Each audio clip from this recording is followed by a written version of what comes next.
pour prendre la relève, en gros, le message un peu du Sommet des Peuples, c'était de dire que ce qui a pu se passer à Rio au sein de Rio Centro et avec les organisations onusiennes ne portait pas vraiment l'espoir que les gens avaient mis derrière Rio+20. Donc c'est notamment dans la déclaration finale officielle de l'ONU, il a été dit que le papier a été rédigé avec l'accord de la société civile internationale. Et au sein du Sommet des Peuples, les associations du monde entier se sont mis d'accord pour demander le retrait de cette notion, de dire que non, les associations ne sont pas d'accord avec le projet final donc, de la déclaration onusienne.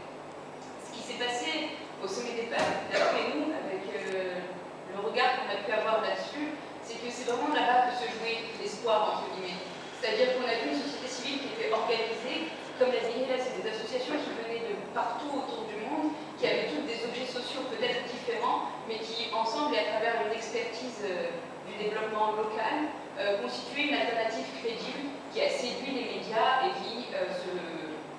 positionnait comme porte-parole des peuples. C'est une société civile organisée d'une telle façon qui peut être une source de proposition pour les gouvernements, et je pense que c'est d'ailleurs la raison pour laquelle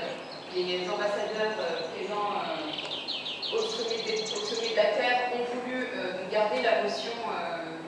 dire que la déclaration était faite avec l'accord des associations, c'était aussi pour dire que voilà, derrière, les associations sont crédibles et qu'elles peuvent être source de proposition.